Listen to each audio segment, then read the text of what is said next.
नमस्कार, आप देख रहे हैं न्यूज वन इंडिया। मैं हूं आपके साथ सपना शर्मा। बुलेटिन की शुरुआत बड़ी खबर से करते हैं। दिल्ली से बड़ी खबर मिल रही है, जहां प्रधानमंत्री नरेंद्र मोदी के विदेशी दौरा। आपको बता दें कि 20-25 यानी कि 20 से लेकर 25 जून तक विदेशी दौरे पर प्रधानमंत्री नरेंद्र मोदी रहने वाले हैं। 21 जून को न्यूयॉर्क पहुंचेंगे प्रधानमंत्री नरेंद्र मोदी। भारतीय अमेरिकियों का समूह उनका स्वागत करेगा। 21 जून को अंतर्राष्ट्रीय योग दिवस पर कार्यक्रम है, जिसमें वो शामिल होंगे। संयुक्त राष्ट्र सचिवालय में ये कार्यक्रम आयोजित किया गया है। 22 जून की बात कर ली जाए तो प्रधानमंत्री नरेंद्र मोदी वॉशिंगटन जाएंगे। व्हाइट हाउस में प्रधानमंत्री नरेंद्र मोदी का औपचारिक स्वागत होगा। अमेरिकी राष्ट्रपति के साथ प्रधानमंत्री नरेंद्र मोदी की उच्च स्तरीय वार्ता भी होगी। पीयूष तिवारी हमारे संवाददाता जुड़ गए, जानकारी उनसे ले लेते हैं। लेकिन हालांकि थोड़ी देर में वो हमारे साथ जुड़ेंगे, लेकिन बड़ी जानकारी आप तक पहुंचा रहे हैं। विदेशी दौरे पर प्रधानमंत्री नरेंद्र मोदी रहने वाले हैं। क्या कुछ कार्यक्रम उनका रहने वाला है, इसकी तमाम जानकारी आप तक पहुंचा रहे हैं। पीयूष हमारे साथ जुड़ गए, जानकारी उनसे लेते हैं। पीयूष, विदेशी दौरे पर रहने वाले प्रधानमंत्री नरेंद्र मोदी 20 से लेकर 25 जून तक ये विदेश का दौरा रहने वाला है। कितना महत्वपूर्ण भारत के लिहाज से? बिल्कुल, अगर हम बात करें तो प्रधानमंत्री नरेंद्र मोदी 20 से लेकर 25 जून तक अगर हम बात करें तो अमेरिका और मिस्र के दौरे पर रहने वाले हैं। 21 जून की बात करें तो प्रधानमंत्री नरेंद्र मोदी न्यूयॉर्क पहुंचेंगे, चूंकि 21 जून को विश्व योग दिवस भी कहीं ना कहीं मनाया जाएगा और वहां पे एक कार्यक्रम का आयोजन किया गया है, जहां पे प्रधानमंत्री खुद मौजूद रहेंगे। तो एक अलग संदेश देने की भी कोशिश की जाएगी किस तरीके से भारत ने योग में जो सफलता है वो कहीं ना कहीं हासिल की है और योग को बढ़ावा देने के लिए प्रधानमंत्री ने अक्सर अपने वो तय किए गए हैं। चाहे वो जो प्रवासी भारतीय जो अमेरिका में मौजूद है उनके साथ भी बातचीत प्रधानमंत्री करते हुए नजर आए। इसके बाद अगर हम बात करें तो तमाम एक भव्य जो डिनर का आयोजन है वो कहीं ना कहीं जो अमेरिका के राष्ट्रपति हैं जो बाइडन, उनकी ओर से किया गया है। इस दौरान भी करीब 100 मेहमानों को वहां पे बुलाया गया है, जिसमें अमेरिकी सांसदों की बात करें या उद्योगपतियों की बात करें, वो कहीं ना कहीं इसमें मौजूद रहेंगे। इसके अलावा अन्य जो भारतीय हैं वो भी इस दौरान मौजूद रहेंगे। इसके साथ ही अगर हम बात करें तो यह भी बताया जा रहा है कि प्रधानमंत्री को इस दौरान 21 तोपों की सलामी भी दी जा सकती है। हालांकि आधिकारिक तौर पे इसकी पुष्टि नहीं है, लेकिन पूरी तरीके से अमेरिका प्रधानमंत्री नरेंद्र मोदी के भव्य स्वागत के लिए तैयार है। जो पोस्टर बैनर है वो कहीं ना कहीं अमेरिका में भी लगाए जा रहे हैं और इसके लिए पहले से ही तैयारी की गई है। आपने देखा कि कल प्रधानमंत्री के स्वागत से पहले ही, यानी कि अभी प्रधानमंत्री अमेरिका जाएंगे, इससे पहले ही तमाम जो भारतीय अमेरिका में मौजूद हैं उनमें कितना उत्साह देखने को मिला। उन्होंने बाकायदा एक रैली निकाली और कहीं ना कहीं एक तरीके से दिखाने की ये कोशिश की गई कि भारत के प्रधानमंत्री आएंगे तो किस तरीके से हम लोग उनका स्वागत करेंगे। जो पारंपरिक संगीत है वो भी कहीं ना कहीं भारत का जो है वो अमेरिका में बजाया जाएगा। तो तमाम तरीके की जो तैयारियां हैं प्रधानमंत्री के दौरे को लेकर वहां पे अमेरिका में तैयारी की गई है। इसके साथ ही ये भी बताया जा रहा है कि एक द्विपक्षीय बैठक भी होगी। अमेरिका के तमाम जो सांसद हैं वो भी उस दौरान मौजूद रहेंगे। खुद ये भी जानकारी मिल रही है कि जो राष्ट्रपति जो बाइडन हैं उनके साथ भी एक बैठक होगी और इस दौरान रक्षा क्षेत्र की बात करें या अन्य सेक्टर की बात करें, किस तरीके से अमेरिका के साथ भारत का तालमेल और पहले से भी ज्यादा बेहतर से बेहतर हो सके, इसको लेकर चर्चा हो सकती है। तो निश्चित रूप से काफी महत्वपूर्ण जो दौरा है वो प्रधानमंत्री नरेंद्र मोदी का अमेरिका दौरा माना जा रहा है और इसको लेकर पूरी तरीके से अमेरिका ने तैयारी की है। बताया जा रहा है कि जहां पे प्रधानमंत्री का स्वागत किया जाएगा, करीब 8000 से ज्यादा जो लोगों के जुटने की उम्मीद है वहां पे और इसकी तैयारी लगभग पूरी कर ली गई है। और इसको देखिए, सबसे बड़ी बात है कि आपने देखा कि प्रधानमंत्री नरेंद्र मोदी से जब हाल ही में अमेरिका के राष्ट्रपति जो बाइडन ने मुलाकात की थी तो किस तरीके से भारत की विदेश नीति कहीं ना कहीं निखर कर सामने आई थी। और आपने देखा कि अमेरिका के राष्ट्रपति जो बाइडन ने प्रधानमंत्री नरेंद्र मोदी से ऑटोग्राफ तक मांग लिया। तो तस्वीर बहुत बदली है। यहाँ पर पहले अमेरिका कहीं ना कहीं भारत से दूरी बनाता हुआ नजर आता था, लेकिन अब जो लोकप्रियता यहाँ पर प्रधानमंत्री नरेंद्र मोदी की अमेरिका में है, क्योंकि अमेरिकी वासी भी इंतजार कर रहे हैं। स्वागत के लिए तैयारियां यहाँ पर की जा रही है, औपचारिक रूप से ये स्वागत किया जाएगा। तो विश्व के पटल पर किस तरीके से भारत की छवि उभर कर सामने आ रही है, ये बहुत महत्वपूर्ण है। बिल्कुल, अगर हम बात करें, देखिए हाल ही में एक बैठक थी, इसमें तमाम देशों के जो राष्ट्रीय अध्यक्ष थे वो मौजूद थे और आपने देखा उस दौरान ही भारत की विदेश नीति किस तरीके से पिछले 10-12 सालों की अगर हम बात करें तो और मजबूत हुई है और इसकी बानगी देखने को मिली। जब तमाम राष्ट्रीय अध्यक्षों की बैठक थी उस दौरान आपने देखा कि अलग अलग जो देश है उनके राष्ट्रपति या प्रधानमंत्रियों की बात करें, किस तरीके से प्रधानमंत्री नरेंद्र मोदी से आकर वो खुद मिलते हैं। आपने जो बाइडेन की तस्वीर देखी कि किस तरीके से प्रधानमंत्री बैठे हुए हैं, जो बाइडेन उनके पास आते हैं, उनसे हाथ मिलाते हैं, उनसे गले मिलते हैं और कहीं ना कहीं ये बातें निकलकर सामने आती है कि जो बाइडेन ये यहां तक वो कहते हैं कि हम बड़ा कंफ्यूज है, हम आपके इस दौरे को लेकर काफी परेशानी में है। हालांकि ये परेशानी उस तरीके से नहीं है। उन्होंने कहा कि आपकी लोकप्रियता इतनी बड़ी है कि मेरे खुद के पर्सनल चाहने वाले जो हैं, मेरे जो पर्सनल रिश्तेदार हैं, वो इस आयोजन में सम्मिलित होना चाहते हैं और मेरे पास उतनी टिकटों की संख्या नहीं है, लिमिटेड संख्या है, तो एक परेशानी मेरे लिए खड़ी हो जाएगी। हालांकि वो मुस्कुराते हुए ये बात कह रहे थे। तो आप लोकप्रियता को समझिए प्रधानमंत्री के, किस तरीके से अमेरिका में प्रधानमंत्री की लोकप्रियता है। और आपने देखा कि जब भी प्रधानमंत्री अमेरिका दौरे पर जाते हैं तो किस तरीके से वहां पे जब उनका संबोधन होता है तो भारत के लोगों से भी वो रूबरू होते हैं। और निश्चित रूप से प्रधानमंत्री की अगर हम बात करें तो उनकी अपनी एक फेस वैल्यू है और जिस तरीके से विदेश नीति पर भारत सरकार ने काम किया है और उसकी बानगी कहीं ना कहीं देखने को मिल रही है। जिस भी देश में प्रधानमंत्री नरेंद्र मोदी जाते हैं उस देश में एक अलग ही कहीं ना कहीं माहौल बनता है, उस तरीके से तैयारियां। और खासतौर पे अमेरिका की बात करें, बताया जा रहा है कि जो व्हाइट हाउस में जब कार्यक्रम जो तय किए गए हैं उसमें अलग अलग जो उद्योगपति हैं, खासतौर पे अमेरिका के भी, वो इस दौरान मौजूद रहेंगे और कई महत्वपूर्ण विषयों पर चर्चा होगी। तो निश्चित रूप से भारत लगातार कहीं ना कहीं विश्व गुरु बनने की ओर अग्रसर है और इसी कड़ी में प्रधानमंत्री नरेंद्र मोदी का अमेरिका दौरा भी माना जा रहा है। हालांकि अमेरिका दौरा के बाद तुरंत प्रधानमंत्री कहीं ना कहीं मिस्र भी जाने वाले हैं, वहां पर भी कहीं ना कहीं कई कार्यक्रम तय किए गए हैं। दौरे में कई कार्यक्रम जो कि आयोजित किए गए हैं और प्रधानमंत्री नरेंद्र मोदी की लोकप्रियता भी किसी से छुपी नहीं है। विश्व में बहुत ज्यादा लोकप्रियता प्रधानमंत्री नरेंद्र मोदी की है। आप पीयूष हमारे साथ बने रहिएगा क्योंकि आगे भी आपसे अपडेट लेते रहेंगे। आगे बढ़ते हैं। केंद्रीय रक्षा मंत्री राजनाथ सिंह का आज देहरादून का दौरा रहने वाला है। दोपहर 3 बजे विशेष विमान से पहुंचेंगे एयरपोर्ट। वहीं आपको बता दें कि दून के DSOI हेलीपैड पहुंचने का ये कार्यक्रम है। हेलीपैड से संवाद कार्यक्रम में वो शिरकत करेंगे। इसके साथ ही शाम 5:15 से प्रबुद्ध सम्मेलन को वो संबोधित करने वाले हैं। इस दौरान क्या कुछ कहा जाता है, कौन सी बड़ी बातें राजनाथ सिंह कहते हैं, इस पर लगातार नजर बनी रहेगी। राजनाथ सिंह शाम 6:30 बजे के करीब वापस एयरपोर्ट जाएंगे, ये भी जानकारी है। पीयूष हमारे साथ लगातार बने हुए। पीयूष, दिल्ली से कब तक रवाना हो जाएंगे, क्योंकि बेहद खास कार्यक्रम देहरादून का रहने वाला है राजनाथ सिंह का? बिल्कुल, अगर हम बात करें तो रक्षा मंत्री राजनाथ सिंह का उत्तराखंड दौरा काफी महत्वपूर्ण माना जा रहा है। चूंकि मोदी सरकार के 9 साल भी पूरे हुए हैं, उस दौरान भारतीय जनता पार्टी की ओर से तमाम जो कार्यक्रम है, खासतौर पे केंद्रीय मंत्रियों के कार्यक्रम कहीं ना कहीं रखे गए हैं। अलग अलग राज्यों की अगर हम बात करें, अलग अलग शहरों की बात करें, यहाँ पे तमाम केंद्रीय मंत्री और तमाम जो वरिष्ठ नेता है भारतीय जनता पार्टी के, वो खुद पहुंच रहे हैं। आपने देखा प्रधानमंत्री नरेंद्र मोदी के कई कार्यक्रम रखे गए थे, गृहमंत्री अमित शाह के कार्यक्रम रखे गए, इसके अलावा रक्षा मंत्री राजनाथ सिंह के भी कहीं ना कहीं कार्यक्रम तय किए गए हैं। बताया जा रहा है करीब 2 से 2:30 बजे के आसपास दिल्ली से वो रवाना हो जाएंगे। उसके बाद कहीं ना कहीं वहां पहुंचेंगे तो तमाम जो प्रबुद्ध वर्ग के लोग हैं उनसे उनकी बातचीत होगी और एक तरीके से ये कोशिश की जाएगी कि केंद्र सरकार की कितनी योजनाएं हैं वो खासतौर पे राज्यों में उसको लागू कराया गया है, उसको किस तरीके से बेहतर और सरकार बनाने जा रही है और किस तरीके से केंद्र सरकार और राज्य सरकार समन्वय बनाकर काम कर रही है। खासतौर पे मोदी सरकार की कौन सी ऐसी योजनाएं हैं जो ग्रामीण क्षेत्रों तक जुड़ी हुई है, ग्रामीण लोगों तक, खासतौर पर आम लोग की बात करें, गरीब लोगों की बात करें, उनका कौन कौन सी योजनाएं फायदेमंद उनके लिए हैं। मुफ्त राशन की बात करें या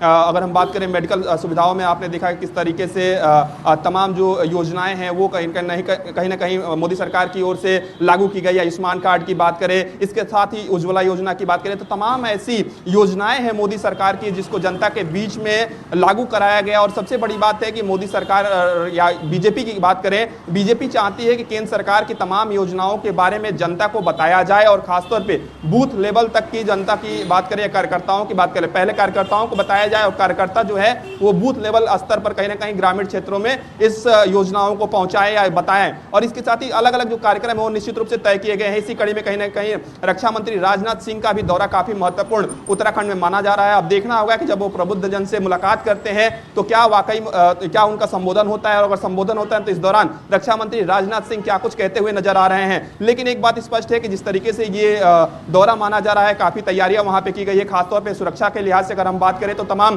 जो उत्तराखंड पुलिस के बल के जवान है वो वहां पे तैनात किए गए हैं। ड्रोन से निगरानी की जा रही है जहां पे ये कार्यक्रम रखा गया है और निश्चित रूप से ये तैयारी करीब 2 से 3 दिनों से चल रही है और तमाम भारतीय जनता पार्टी के कार्यकर्ता भी वहां पे मौजूद रहेंगे। तमाम जो भारतीय जनता पार्टी का वरिष्ठ नेता है वो कहीं ना कहीं मौजूद रहेंगे। तो निश्चित रूप से काफी महत्वपूर्ण दौरा जो है वो रक्षा मंत्री राजनाथ सिंह का माना जा रहा है। बिल्कुल, और यहाँ पर प्रबुद्ध वर्ग के लोगों को साधने की कोशिश की जाएगी। मंच से क्या कुछ बड़ी बातें राजनाथ सिंह के द्वारा कही जाती है, इस पर लगातार नजर बनी रहेगी। पीयूष, आप हमारे साथ बने रहिएगा क्योंकि आगे भी आपसे अपडेट लेंगे। दिल्ली से खबर है जहां विपक्षी दलों को एकजुट करने की कवायद तेज हो गई है। 20 जून को तमिलनाडु जाएंगे बिहार के सीएम, ये जानकारी मिल रही है।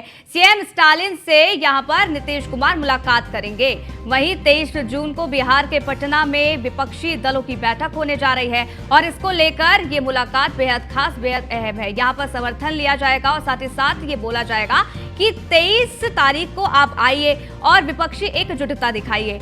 अब यहाँ पर देखना होगा कि नीतीश कुमार की ये जो कोशिश है वो कितना रंग लाती है। लेकिन ये बड़ी जानकारी, जहां 20 जून को तमिलनाडु जाएंगे बिहार के सीएम, ये जानकारी मिल रही है। सीएम स्टालिन से वो मुलाकात करने वाले हैं। नीतीश कुमार, आपको बता दें कि 23 जून को बिहार के पटना में विपक्षी जो दल हैं उनकी बैठक होने जा रही है और इसका न्योता लेकर वो सीएम स्टालिन के पास जाने वाले हैं, ये जानकारी मिल रही है। पीयूष हमारे साथ लगातार बने हुए हैं। पीयूष, यहाँ पर 23 जून को बैठक होनी है और इसमें जो तस्वीरें दिखाने की कोशिश नीतीश कुमार के द्वारा की जाएगी वो यही कि तमाम विपक्षी दल एकजुट है। अब ऐसे में सीएम स्टालिन के साथ मुलाकात का कार्यक्रम भी है। 20 जून को ये मुलाकात होगी। कितने बजे पहुंचेंगे और क्या जिस होड़ में इस वक्त यहाँ पर नीतीश कुमार लगे हुए हैं कि विपक्षी दल एक हो, क्या वो तस्वीरें सचमुच सामने आ पाएंगी? देखिए, अगर हम बात करें तो 2024 के लोकसभा के चुनाव नजदीक आ रहे हैं। ऐसे में बीजेपी तो अपनी तैयारी कर ही रही, लेकिन विपक्ष के लिए सबसे बड़ी चुनौती है कि आखिर विपक्ष का चेहरा कौन होगा। और इसको लेकर आपने देखा कि नीतीश कुमार इसमें सफल होंगे नहीं होंगे, ये आने वाला वक्त बताएगा। क्योंकि इससे पहले आपने देखा कि जब लोकसभा के चुनाव थे, जब विधानसभा के चुनाव थे, तो किस तरीके से तमाम विपक्षी दलों को एकजुट करने की कवायद की गई थी। और खासतौर पर पश्चिम बंगाल की मुख्यमंत्री ममता बनर्जी ने तमाम नेताओं से इसी तरीके से, जिस पैटर्न पर नीतीश कुमार मुलाकात कर रहे हैं, इसी पैटर्न पर कहीं ना कहीं ममता बनर्जी ने भी मुलाकात की थी। लेकिन कहीं ना कहीं उस समय विपक्ष को एकजुट करने में नाकामयाब साबित हुई ममता बनर्जी। और अब नीतीश कुमार लगातार कोशिश कर रहे हैं, लगातार वो अखिलेश यादव से मिल रहे हैं, दिल्ली के मुख्यमंत्री अरविंद केजरीवाल से मुलाकात कर रहे हैं। कल की अगर हम बात करें तो संभवतः वो तमिलनाडु के मुख्यमंत्री से मुलाकात करेंगे। इसके साथ ही पटना में एक बड़ी बैठक चूंकि बुलाई गई है, चूंकि ये 12 जून को बैठक बुलाई गई थी, लेकिन किसी कारणवश चूंकि तमाम विपक्षी दलों के नेताओं की अलग अलग जनसभाएं थी, अलग अलग कार्यक्रम थे, तो इस कारणवश 12 जून को यह बैठक नहीं हो पाई। लेकिन 23 जून को एक बड़ी बैठक होने जा रही है। हालांकि एक असमंजस की स्थिति थी कि क्या राहुल गांधी वाकई में इस बैठक में हिस्सा लेंगे या नहीं लेंगे, लेकिन अब बिहार कांग्रेस की ओर से यह कह दिया गया है कि राहुल गांधी भी इस बैठक में आ रहे हैं। इसके अलावा जो कांग्रेस पार्टी के राष्ट्रीय अध्यक्ष हैं मल्लिकार्जुन खड़गे, वो भी इस बैठक में आ रहे हैं। लेकिन सबसे बड़ी बात है कि क्या पश्चिम बंगाल की मुख्यमंत्री ममता बनर्जी इस बैठक में शामिल होंगी या नहीं होंगी, क्योंकि जिस तरीके से कांग्रेस पर ममता बनर्जी लगातार हाल ही में निशाना साध रही हैं, तो कहीं ना कहीं ऐसा प्रतीत होता है कि शायद वो इस बैठक में शामिल ना हो। के सपने बुन रहे हैं पीयूष, यहाँ पर देखना होगा कि क्या उन सपनों को साकार नीतीश कुमार कर पाते हैं, क्या इस बैठक में तमाम विपक्षी दल पहुंच पाते हैं कि नहीं, ये तो तभी 23 तारीख को ही इसका खुलासा हो जाएगा। हालांकि बहुत बहुत शुक्रिया पीयूष हमारे साथ जुड़ने के लिए, जानकारी हम तक साझा करने के लिए। दिल्ली से खबर है जहां वंदे भारत एक्सप्रेस पर पथराव का मामला सामने आया है। आपको बता दें कि दिल्ली देहरादून रूट पर चल रही ट्रेन पर पथराव हुआ है। मुजफ्फरनगर के पास ट्रेन पर पथराव की सूचना मिली थी, ये रेलवे विभाग की तरफ से कहा गया है। वहीं घटना के दौरान कोई घायल नहीं हुआ है, इसकी भी जानकारी है। वहीं आपको बता दें कि आरोपियों को पकड़ने के लिए RPF लगाए गए हैं, ये रेलवे विभाग की तरफ से जानकारी दी गई है। और इस पूरे मामले पर अपडेट ये भी आ रहा है कि इसमें FIR भी दर्ज कर ली गई है। हालांकि आरोपियों को पकड़ने में लगातार पुलिस कोशिशें कर रही है। तो ये जो पूरा मामला है वो अब गर्मा गया है, क्योंकि दरअसल देहरादून रूट पर चल रही एक ट्रेन पर पथराव किया गया। मुजफ्फरनगर के पास ट्रेन पर पथराव की सूचना मिली थी, रेलवे विभाग ने ये जानकारी दी है और इसके साथ ही उन्होंने कहा है कि घटना के दौरान कोई भी घायल नहीं हुआ है। हालांकि अब इस पूरे मामले की जांच की जा रही है और इस पूरे मामले पर FIR भी दर्ज हो गई है। वहीं दिल्ली से खबर, जहां दिल्ली NCR में मौसम सुहावना हो गया है। आपको बता दें कि हल्की बारिश के चलते तापमान में गिरावट देखी गई है। बूंदाबांदी से लोगों को गर्मी से राहत मिली है। अगले 3 दिन तक बादल ऐसे ही छाए रहेंगे, ऐसी संभावना है। वहीं 20 से 23 जून तक मौसम सुहावना बना रहेगा। तो बड़ी जानकारी आप तक दे रहे हैं, जहां आपको बता दें कि बूंदाबांदी के चलते लोगों को गर्मी से राहत मिली है। जहां गर्मी की तपिश देखने को मिल रही थी, तो वही बूंदाबांदी हुई, मौसम सुहावना हुआ। अगले 3 दिन तक भी ऐसे ही बादल छाए रहेंगे, ये भी जानकारी है। लखनऊ से खबर है, सीएम योगी आदित्यनाथ की अफसरों के साथ बैठक जारी है। आपको बता दें कि हीट स्ट्रोक को लेकर सीएम योगी आदित्यनाथ बैठक कर रहे हैं। वहीं सीएम आवास पर अफसरों के साथ बैठक जारी है। प्रदेश में मौजूदा हालात की सीएम योगी आदित्यनाथ समीक्षा कर रहे हैं। कई विभागों के अधिकारी बैठक में मौजूद हैं, ये भी जानकारी है। हीट स्ट्रोक के आपको बता दें कि कई जिलों में यहां पर मौत की खबर है, जिसको देखते हुए सीएम योगी आदित्यनाथ ने स्वतः संज्ञान लिया है और यहां पर एक हाई लेवल मीटिंग की जा रही है। आपको बता दें कि ये बैठक जारी है। कई विभागों के अधिकारी इस बैठक में मौजूद हैं और इसमें समीक्षा की जा रही है कि आखिरकार किन कारणों के चलते यहां पर लोगों की मौत हो रही है। हीट स्ट्रोक को लेकर क्या कुछ इंतजाम किए गए हैं प्रशासन के द्वारा, ये तमाम रिपोर्ट जो सीएम योगी आदित्यनाथ के द्वारा मांगी जा रही है। मनीष मिश्रा हमारे संवाददाता लखनऊ से जुड़ गए, जानकारी उनसे लेते हैं। मनीष, क्या कुछ जानकारी निकलकर सामने आ रही है? इस बैठक में क्या कुछ बातचीत हो रही है? कब तक ये बैठक खत्म होगी? देखिए, आपको बता दूं कि मुख्यमंत्री योगी आदित्यनाथ को इसके कुछ देर बाद बलरामपुर देवी पाटन के दौरे पे निकल रहा है, तो माना जा रहा है कि अब से कुछ देर बाद करीब 1 से 1.5 घंटे की जो बैठक है, ये मानी जा रही थी कि 1.5 घंटे करीब ये बैठक चली, जिसको लेकर मुख्यमंत्री योगी आदित्यनाथ ने एक हाई लेवल बैठक बुलाई है। बता दूँ कि हीट स्ट्रोक को लेकर जिस तरीके से पूर्वांचल के जिलों में मौतों का सिलसिला जारी था, खासतौर से बलिया की बात करेंगे तो 100 का आंकड़ा क्रॉस कर गई थी। इसको लेकर मुख्यमंत्री योगी आदित्यनाथ ने स्वतः संज्ञान लिया था और एक हाई लेवल बैठक बुलाई थी। तमाम अधिकारियों को तलब किया है 5 कालिदास मार्ग पर, और माना जा रहा है कि क्या कारण है, किस तरीके से ये पूरी घटना हो रही है, किस तरीके से जो ट्रोल है, जो डेथ ट्रोल है वो कैसे बढ़ रहा है, उस चीज़ को लेकर समीक्षा भी की जा रही है। और माना जा रहा है इसके बाद मुख्यमंत्री योगी आदित्यनाथ की तरफ से तमाम ऐसे दिशा निर्देश आ सकते हैं पूरे प्रदेश को लेकर, क्योंकि आगे आने वाले 48 घंटे अभी और ज़्यादा क्रूशियल हैं उत्तर प्रदेश को अगर देखेंगे तो। कहीं ना कहीं जो स्थिति है उत्तर प्रदेश की वो है हीट स्ट्रोक का खतरा बढ़ा हुआ है, और सबसे ज़्यादा खतरा है जो बच्चे हैं या जो 60 साल के ऊपर जो बुजुर्ग हैं उनको लेके। साफ तौर से उनके लिए दिशा निर्देश आ सकते हैं। बलिया और जो पूर्वांचल की बात करेंगे वहाँ के लिए टीमें गठित करके जांच के लिए भेजी जा सकती है, वहाँ पे राहत के लिए रिलीफ टीम भेजी जा सकती है। जिस तरीके से वहाँ पे जो इनिशियल अभी जो AK सिंह की नेतृत्व में 2 सदस्यीय टीम जांच की गई है, उसकी रिपोर्ट्स को भी माना जा रहा है कि जो प्रारंभिक जो रिपोर्ट्स है या फिर जो कॉज ऑफ डेथ है वो क्या निकल के आ रहे हैं, उसको भी तलब किया गया है। तो पूरी एक हाई लेवल बैठक है जो कि मुख्यमंत्री आवास में चल रही है। माना जा रहा है कि कुछ देर बाद जब ये बैठक खत्म होगी तो उसके बाद जो दिशा निर्देश होंगे मुख्यमंत्री योगी आदित्यनाथ के पास वो सामने होंगे, और उसको लेके कहीं ना कहीं जो आला अधिकारी हैं वो सजग हैं। उसके बाद देखना होगा कि कितना इम्प्लीमेंट करते हैं, क्योंकि जब ये हीट स्ट्रोक की बात करें तो 3 जून के आसपास का था जब मौसम वैज्ञानिकों ने चेताया था और एडवाइजरी भी जारी की थी कि हीट स्ट्रोक्स हो सकते हैं। इसको लेकर अलर्ट भी थे मनीष। यहाँ पर हमने पहले देखा कि बिजली संकट जब गहरा रहा था तो इसको लेकर भी सीएम योगी आदित्यनाथ चिंतित थे और यहाँ पर बैठक की गई थी। और अब जिस तरीके से हीट वेव के चलते मौतें हो रही है, इसको लेकर भी सीएम योगी आदित्यनाथ कितने अलर्ट है ये देखा जा रहा है, क्योंकि यहाँ पर हाई लेवल मीटिंग बुलाई गई है। अब इस बैठक में कौन कौन से अधिकारी शामिल हैं, इसको लेकर क्या कोई जानकारी?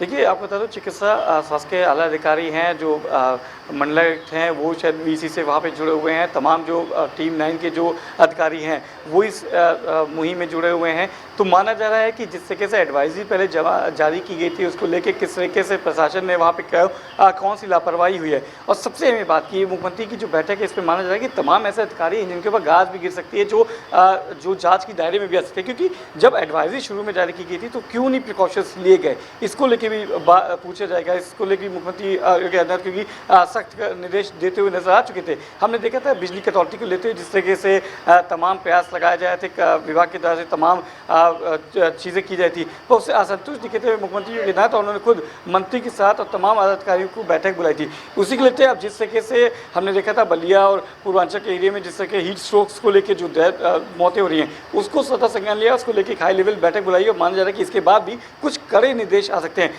पर क्या उन निर्देशों का पालन धरातल पे होगा, सपना ये सबसे बड़ी प्रश्न उठता है। क्योंकि तमाम एडवाइजरी होने के बाद भी अगर इतनी मौतें होती तो निश्चित तौर से जो प्रशासनिक अमला है, जो स्थानीय अमला है, वो शायद इतना सजग नहीं था। अगर वो सजग होता तो शायद ये डेथ टोल जो इतने 100 का आंकड़ा पार किया इसको रोका जा सकता था, और पहले अगर प्रिकॉशंस लिए होते तो शायद ऐसी घटना जो इतनी बड़ी घटना होती नजर आ रही है वो शायद इतना विकराल रूप नहीं लेती। सपना बिल्कुल मनीष, और यही वजह है कि सीएम योगी आदित्यनाथ की ये बैठक बेहद महत्वपूर्ण है। हालांकि इस दौरान देखा जाएगा कि सीएम योगी आदित्यनाथ के द्वारा क्या कुछ एक्शन लिया जाता है, क्या कुछ दिशा निर्देश दिए जाते हैं। बहुत बहुत शुक्रिया मनीष हमारे साथ जुड़ने के लिए, जानकारी हम तक साझा करने के लिए। आगे बढ़ते हैं। एक और प्रदेश में हीट वेव से मौत का सिलसिला थमने का नाम नहीं ले रहा है। दूसरी ओर प्रदेश सरकार के बड़े मंत्री दयाशंकर सिंह की जुबान उल्टे सीधे बोल रही है। आपको बता दें, ट्रांसपोर्ट मंत्री दयाशंकर सिंह के मुताबिक गर्मी के दिनों में मृत्यु दर बढ़ जाती है। ये नई बात नहीं है। मौतों के आंकड़ों पर मंत्री जी ने एक और शिगुफा छेड़ा है और कहा है कि जितने लोगों की मौत हुई है उनकी उम्र 60 से 70 के बीच में है। साफ है कि मंत्री महोदय बजाय इसके कि समाधान का रास्ता तलाशे, कमियां छिपाने में अब जुट गए हैं। अब सवाल उठता है कि आखिर इस तरह की उठपटांग दलील देकर आखिर मंत्री जी साबित क्या करना चाहते हैं, वो भी तब जब मार्च में ही जून महीने की तैयारियों को लेकर गाइडलाइन जारी हो चुकी थी। वहीं बढ़ती गर्मी की स्थिति में माइक्रो स्तर पर तैयारियां होनी चाहिए। इसके बाद भी शासन के फरमान पर कोई ध्यान ही नहीं दिया गया। हालात ये है कि कई जिले अस्पताल में, आपको बता दें कि यहाँ पर पीने के पानी तक का इंतजाम यहाँ अस्पतालों में नहीं किया गया है, जिसके बाद भी यूपी सरकार के सीनियर मंत्री का ये बयान समझ से परे है कि हालात सुधारने की पहल करने के बजाय आखिर इस तरह की उल्टी सीधी बात करने का क्या मतलब।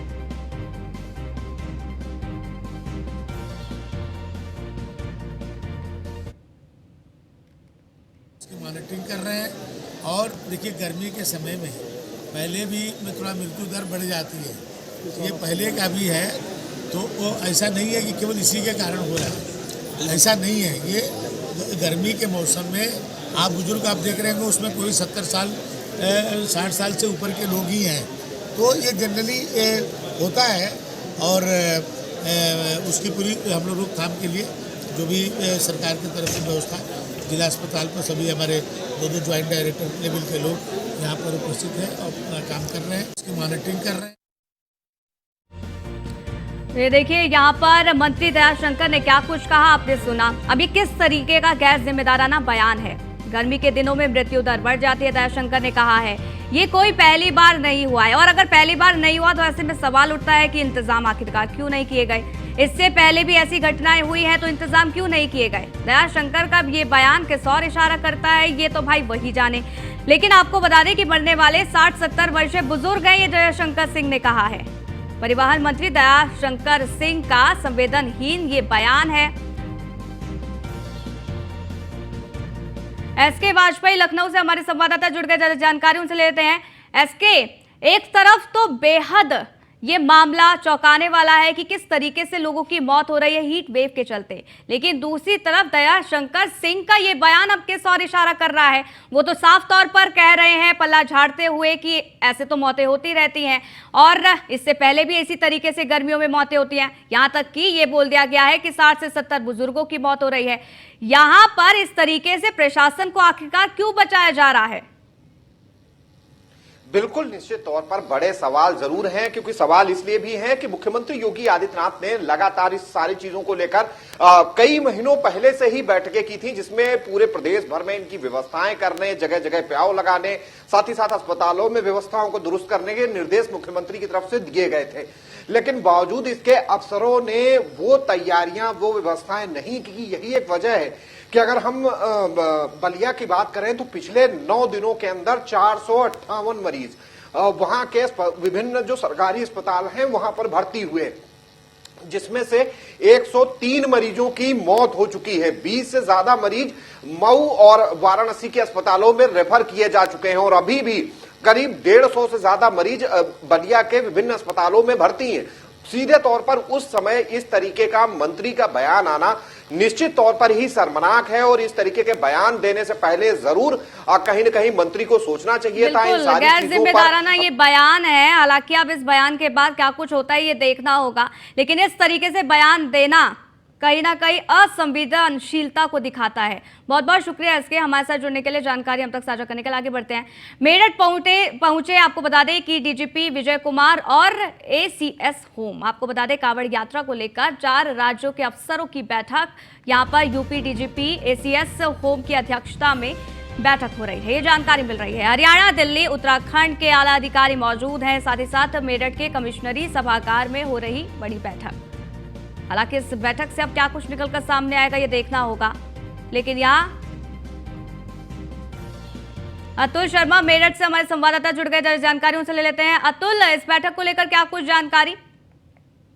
देखिए, मेरठ दौरे पर यहाँ डीजीपी और प्रमुख सचिव गृह देखा जाए तो जिस तरह से कांवड़ यात्रा को लेकर के 4 जुलाई से कांवड़ यात्रा स्टार्ट होगी और 16 जुलाई में लगभग जो शिवरात्रि है वो पर्व है, उसी को लेकर के लगभग 10 से 12 दिन मेरठ से होकर के दूर दूर के कांवड़िए यहाँ से गुजरते हैं, शिव भक्त गुजरते हैं जल लेकर के अपने भोले को प्रसन्न करने के लिए मेरठ से होते हुए जल लेकर के गुजरते हैं। अगर मेरठ की बात की जाए तो 8 ऐसी सीमाएं हैं जहां के लिए जाते हैं। अगर हरियाणा की बात की जाए, दिल्ली की बात की जाए, राजस्थान की बात की जाए, अलीगढ़, वो उत्तर प्रदेश के कई ऐसे जिले हैं जो मेरठ होकर के कांवड़िए यहाँ से निकलते हैं। उसी को लेकर के समीक्षा बैठक चल रही है। सभी जिलों के कई प्रदेश के यहाँ पर उच्च अधिकारी पहुंचे हैं जो इस डीजीपी और एटीएस गृह की जो मीटिंग है उसमें पहुंचे हैं, व्यवस्थाओं का जायजा लिया है। वहीं अगर बात की जाए अमरनाथ मंदिर के दर्शन करने के लिए पहुंचे थे डीजीपी, लेकिन बाहर से ही लौटे। उसको लेकर के मंदिर प्रशासन की टीम नाराजगी जता रही है। और उसके बाद बात की जाए तो जिस तरह से आज मेरठ में ये बड़ी बैठक चल, बिल्कुल ये बड़ी बैठक है। इस बैठक से क्या कुछ निकल कर सामने आएगा तो देखना होगा। बहुत बहुत शुक्रिया हमारे साथ जुड़ने के लिए, जानकारी हम तक साझा करने के लिए।